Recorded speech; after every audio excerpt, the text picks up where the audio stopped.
Welcome to all. तो आज की क्लास में हम लोग एनिमल किंगडम को कंटिन्यू करते हैं।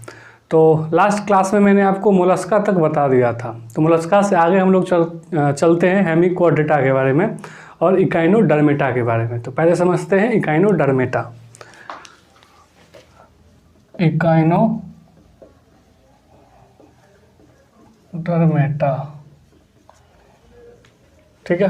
देखिए इकाइनोडर्मेटा, इसका मतलब क्या होता है? इकाइनो का मतलब होता है स्पाइनी, कांटेदार, और डर्मेटा मतलब स्किन, मतलब स्किन में कांटा कांटा सा निकला हुआ है। एक्चुअली वो जो कांटा कांटा सा निकला हुआ है ना, वो बॉडी के अंदर से निकला हुआ है। तो यहाँ पे पहली बार एंडोस्केलेटन देखने का मिलेगा कैल्शियम कार्बोनेट यानी कि कैल्सियस ऑसिकल्स का। ऑसिकल्स मतलब बोन प्रोटीन को ऑसिकल्स बोलते हैं। तो ये पहली बार यहाँ क्या मिलेगा? इकाइनो मतलब क्या होगा? यहाँ पे स्पाइनी, ये हो जाएगा। इकाइनो मतलब स्पाइनी, स्पाइनी, स्पाइनी मतलब कांटेदार, और डर्मेटा मतलब स्किन, स्पाइनी स्किन मतलब होगा यहाँ पे। तो एनिमल्स हैव एंडोस्केलेटन, एंडोस्केलेटन। इससे पहले हम लोग एक्सोस्केलेटन के बारे में सोच रहे थे। एंडोस्केलेटन ऑफ CaCO3, तो क्या बोलेंगे? कैलकेरियस ऑसिकल्स, मतलब ये क्या होता है? बोन प्रोटीन, ठीक है। ओके, अब आगे बढ़ते हैं। वही होगा इसमें, बायलेटरल सिमेट्रिकल होगा। एक्चुअली इसका जो एडल्ट होगा ना, वो रेडियल सिमेट्रिकल होगा। तो adult form is, adult animals are radial symmetrical. Radial symmetrical क्यों? वो जो एडल्ट मैंने बताया था आपको, स्टारफिश, वो रेडियली कहीं से भी कट सकता है ना, किसी भी एक्सिस से कैसे भी कट सकता है, ठीक है। तो ये हो जाएगा रेडियली सिमेट्रिकल, ठीक है। Adult animals are radially symmetrical, ठीक है। आगे अगर हम लोग देखें तो ये हो जाएगा ट्रिप्लोब्लास्टिक, ये तो हमको पता ही है, ट्रिप्लोब्लास्टिक, ठीक है। सिलोमैटिक होगा, ओके। और क्या होगा इसमें ना एक्चुअली क्या होता है कि इसके जो मुंह होता है ना, माउथ, वो वेंट्रल होता है। अब अगर कोई इंसान को आप अगर लेटा दोगे तो उसका जो ये हो जाएगा माउथ, वो वेंट्रल हो जाएगा, मतलब नीचे की तरफ हो जाएगा इसका। तो वेंट्रल होता है इसका माउथ, और इसका डोर्सल होता है एनस। अगर किसी भी बॉडी में, किसी भी एनिमल बॉडी में माउथ भी है और एनस भी है तो उसको कंप्लीट डाइजेशन बोलते हैं, ठीक है। तो ये क्या हो जाएगा इसमें? माउथ जो होगा इसका, माउथ कहाँ होगा? वेंट्रल, ठीक है। और इसका जो एनस होगा, ये होगा डोर्सल, ऊपर की तरफ, ठीक है। तो ये क्या कहलाएगा? Complete digestive. इसमें क्या होगा? कंप्लीट डाइजेस्टिव, ठीक है। अच्छा, सबसे इम्पोर्टेंट बात अभी तक में हम लोगों ने एक्सटर्नल फर्टिलाइजेशन किस में पढ़ा है? एक्सटर्नल फर्टिलाइजेशन पहले हम लोगों ने टीनोफोरा में देखा था, एनिलिडा में देखा था, और एक यहाँ मिलेगा, ठीक है। और आपको एक इससे अगला हेमिक्वाड्रेटा में मिलेगा। तो यहाँ पे आपको एक्सटर्नल फर्टिलाइजेशन मात्र 4 जगह मिलेंगे। एनिलिडा हो गया, टीनोफोरा हो गया, यह होगा very very important external fertilisation. यही सब छोटी छोटी चीज़ें एग्जाम में पूछता है, फर्टिलाइजेशन। इसके अलावा अब जब मैंने वहाँ बताया था तो वहाँ मैंने बता दिया था उसको। अच्छा, ये ना एक्सक्लूसिवली मरीन में मिलता है। अभी हम लोगों ने एक्सक्लूसिवली मरीन कहाँ देखा था? टीनोफोरा में देखा था। और आपको यहाँ मिलेगा एक्सक्लूसिवली इन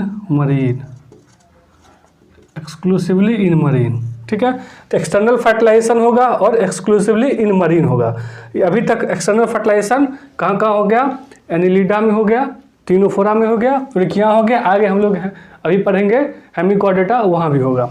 एक्सक्लूसिवली मरीन अभी तक टीनोफोरा में था, और एक यहाँ हमको मिल गया एक्सक्लूसिवली इन मरीन, ठीक है। इसके बॉडी को अगर आप कट करके देखोगे ना तो इसमें ना कोई ऑर्गन नहीं होता है, इसमें ना एक कैनाल बना होता है, ठीक है, और कैनाल में ही सारा चीज़ होता है। तो इसमें क्या होता है, वास्कुलर कैनाल सिस्टम होता है, ठीक है। It has vascular canal system.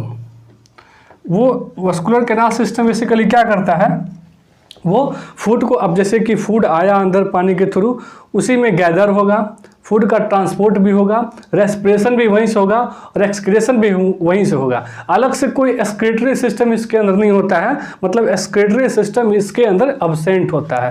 तो ये क्या होता है, gathered food, transport food,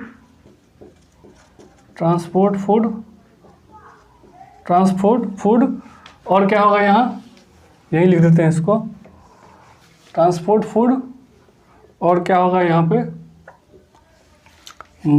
locomotion, यहीं पे फूड का गैदरिंग भी होगा, ट्रांसपोर्ट भी होगा, लोकोमोशन भी होगा, रेस्पिरेशन भी होगा, लोकोमोशन,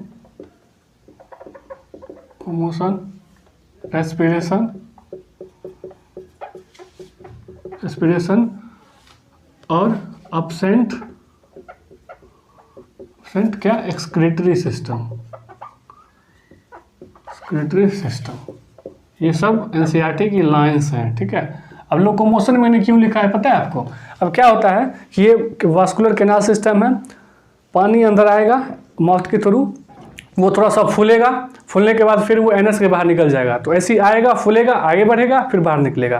तो ये ना लोकोमोशन में हेल्प करता है। अब हमारे बॉडी में भी लोकोमोशन क्या कराता है, चलना बोलना वही करवाता है। तो इसके अंदर लोकोमोशन, रेस्पिरेशन यही करवाएगा। तो सारा चीज़ होगा ना, ये वास्कुलर कैनाल सिस्टम के अंदर होगा, ठीक है। तो इसको बोलेंगे वास्कुलर कैनाल सिस्टम। पॉरीफेरा में हम लोगों ने देखा था वो वाटर कैनाल या वाटर ट्रांसपोर्ट सिस्टम, ये है वास्कुलर कैनाल सिस्टम। तो इसके अंदर होता है, ये फूड का गैदरिंग भी करेगा, ट्रांसपोर्ट भी करेगा, लोकोमोशन भी करेगा, रेस्पिरेशन भी करेगा, सब चीज़ इसी के अंदर होता है। किसमें, इकाइनोडर्मेटा के अंदर में। अब इसके एग्जाम्पल्स को देखते हैं। एग्जाम्पल्स देखिए, इसका एग्जाम्पल्स इस चैप्टर में यही तो है, एग्जाम्पल्स बहुत दिया हुआ है, एग्जाम्पल्स थोड़ा सा याद रखना पड़ता है। देखिए इसके एग्जाम्पल्स को अगर देखें, देखिए एक होता है इसमें स्टेरियास, स्टारफिश,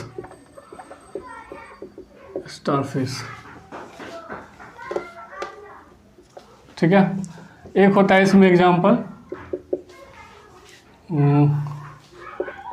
ओफियूरा ब्रीटल, इसका तो फोटो ही बना हुआ है एनसीईआरटी बुक में। ब्रीटल स्टार मतलब ये टूटता हुआ तारा जैसा आपको दिखेगा ये, ठीक है। तीसरा एग्जाम्पल देखें तो हो जाएगा इसमें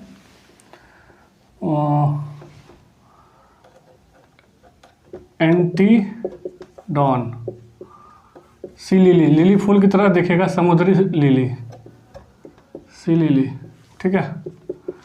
अब इसमें एक दिखेगा आपको कुकुमेरिया, ये सी कुकुम्बर टाइप दिखेगा ये, कुकुम्बर, ठीक है। एक हो गया ये, और एक होता है इसमें इकाइनस,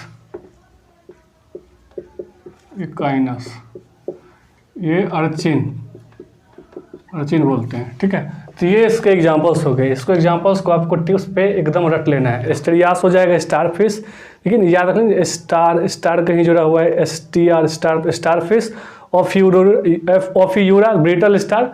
इसको 2-3 बार अगर आप बुक में देख लोगे एनसीईआरटी बुक में, तो इसका पिक्चर भी दिया हुआ है, वो भी याद हो जाएगा। स्टारफिश का भी दिया हुआ है। एंटीडॉन, डॉन से याद रख लीजिए, डॉन सी लिली, ठीक है। डॉन एक डॉन है जिसको लिली फूल बहुत पसंद है, तो Antedon sea lily. Cucumaria sea cucumber, तो ऐसे याद हो जाएगा ये।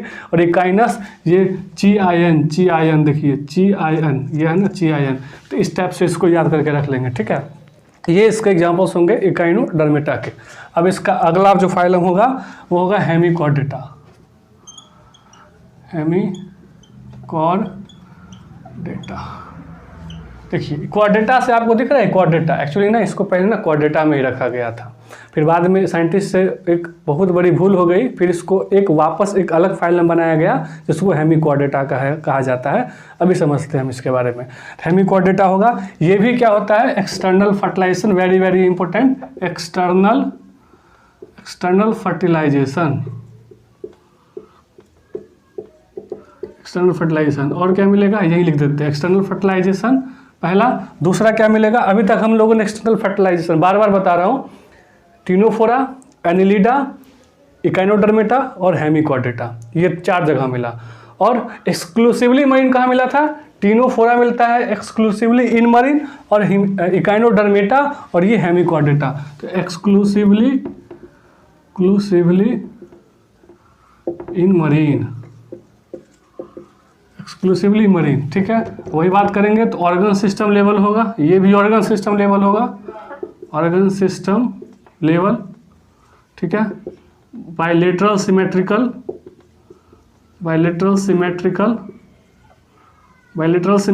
ठीक है। सिलोमैटिक, ठीक है। और क्या होगा इसके अंदर, ट्रिप्लोब्लास्टिक, ये सब तो हमको पता ही है, ये सब लिखने का कोई ज़रूरत ही नहीं है, ठीक है। Coelomatic, triploblastic, bisymmetrical, organ system level, exclusively in marine, ठीक है। इसके थोड़ी से स्ट्रक्चर की बात करें ना, तो इसका स्ट्रक्चर कुछ इस टाइप का होता है, देखिए दिस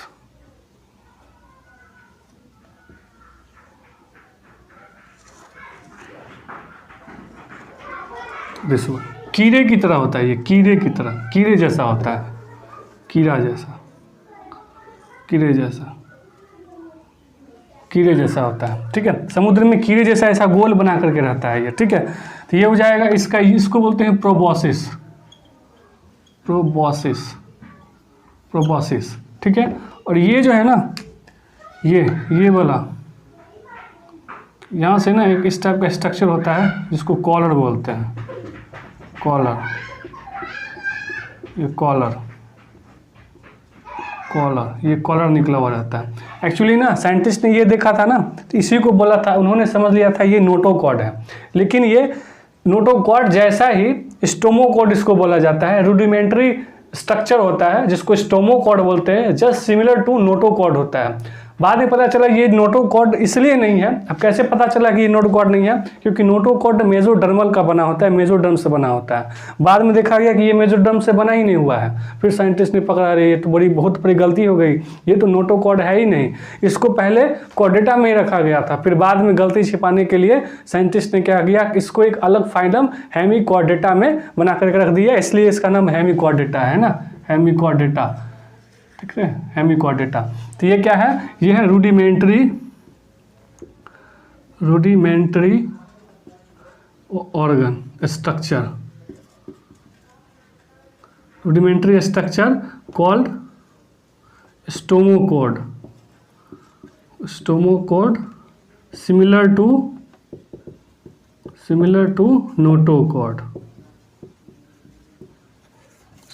नोटोकॉर्ड, ठीक है। ये हो गया कॉलर बोन। और ये क्या हो जाता है, ये हो गया प्रोबॉसिस, और ये लॉन्ग टंग हो जाएगा, लॉन्ग ट्रंक,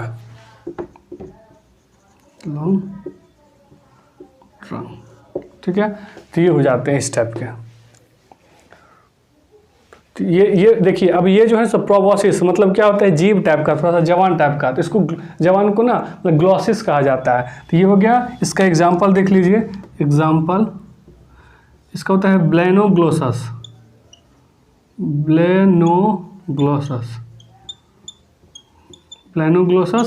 और दूसरा हो जाएगा इसमें एक सैकोग्लोसस,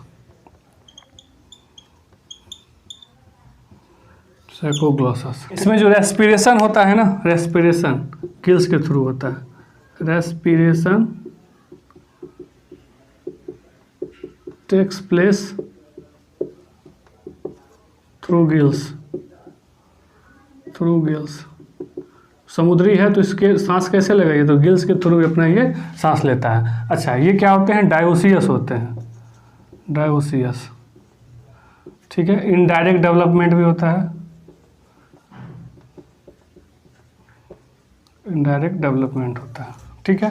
तो ये होता है इकाइनो हेमिकॉर्डेटा के बारे में। हेमिकॉर्डेटा क्या होता है, ठीक है, ये इसके पूरे स्ट्रक्चर के बारे में हम लोगों ने समझ लिया। हेमिकॉर्डेटा में क्यों रखा गया है वो भी समझ लिया।